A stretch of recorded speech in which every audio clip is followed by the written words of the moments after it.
All right, tonight we're going to talk about Federalist number 78, or the establishment of the judicial branch. Now, just kind of getting right to the point here, the general fear that people have over this new federal court system is that number one, the federal courts would override the state court decision. So whenever the state court made a decision, ultimately the federal courts would be stepping in and be like, no, no, no, no, no, you said this, but we're going to do this.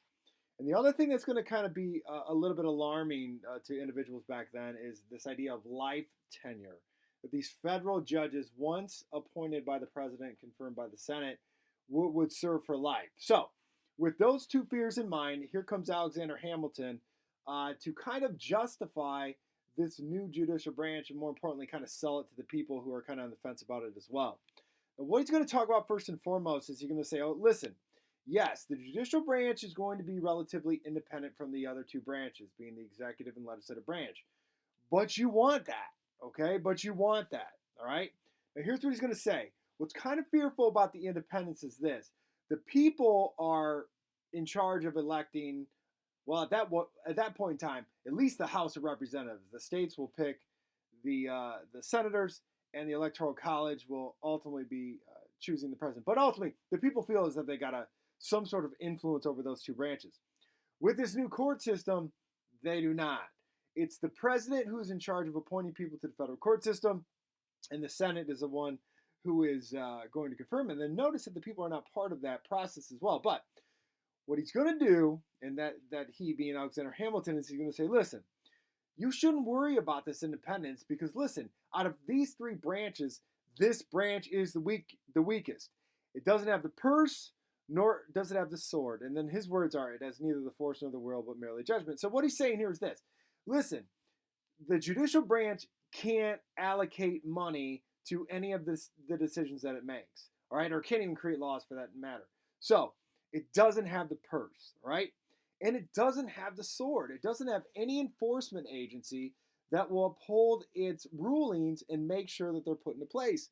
What it does have is just judgment. So it's highly reliant on the other two elected branches to do its bidding for them. So all three of them, it's weak. So don't let this independence thing scare you. Number two, this whole life tenure thing. He's going to argue it's a good thing. And here's what he's going to argue it for. Because what he's going to say is this. Judges that have life tenure don't have to worry about being reelected. All right? So when they're given a controversial case, they can do what's right rather than what's political.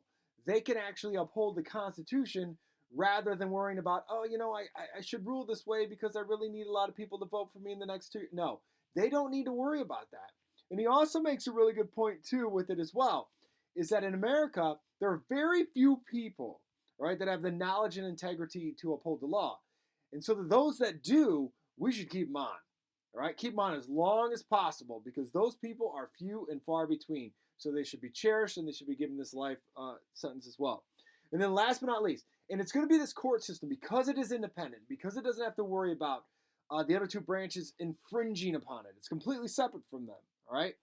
That it's going to be able to uphold rights and liberties. This is going to be the branch that does it. Out of all three, this is going to be the champion of individual rights and so on as well. So in order to do part C, then we got to make sure the judicial branch has judicial review, all right, or the ability to strike down legislation or actions of the president that invalidate the Constitution as well. So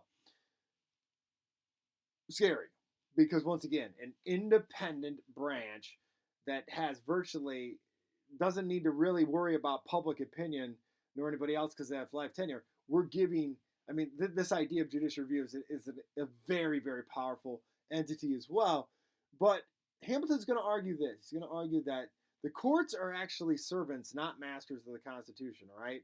That when they're actually going to rule upon cases, they're going to follow the Constitution, which is what was wanted from the beginning and moving on. And they're also going to uphold that the other two branches do it too, so they don't infringe upon liberty and they don't infringe upon, eliminating property rights or whatever you have. So we've got to give them this ability to have this power of judicial review. Now, I know that sounds scary to you because it's not mentioned in the Constitution, but ultimately what you need to understand is this, a couple things about judicial review. Yes, it's not mentioned in the Constitution. You wouldn't find it in there if you look for it. And it is given to us by the Marbury versus Madison case, which establishes the precedent that the courts do have judicial review, and moving forward, we'll do that. But ultimately, at the Constitutional Convention, it was being discussed as a relevant idea. Should we or should we not include it into the language? So it's not like this thing was just pulled out of thin air and like, poof, here it is. No, it was actually being discussed at the Constitutional Convention. And the second thing, what I would also tell you is a few of the state courts during that time were also using their very own form of judicial review on their own matters. So this is something not to be afraid of, people. It was discussed and it's already being practiced probably in your state. So therefore, this big scary, what you feel is a big scary judicial branch is not. So don't get hung up on this. Don't get hung up on this. Vote yes. All right. So there we go. Federalist number 78. Well, tomorrow we will finish up with our key documents, and that is the letter to a Birmingham jail, or from a Birmingham jail. Excuse me. We'll do that as well. And as always, I do miss you, and I hope that we get this opportunity to see each other. I did send you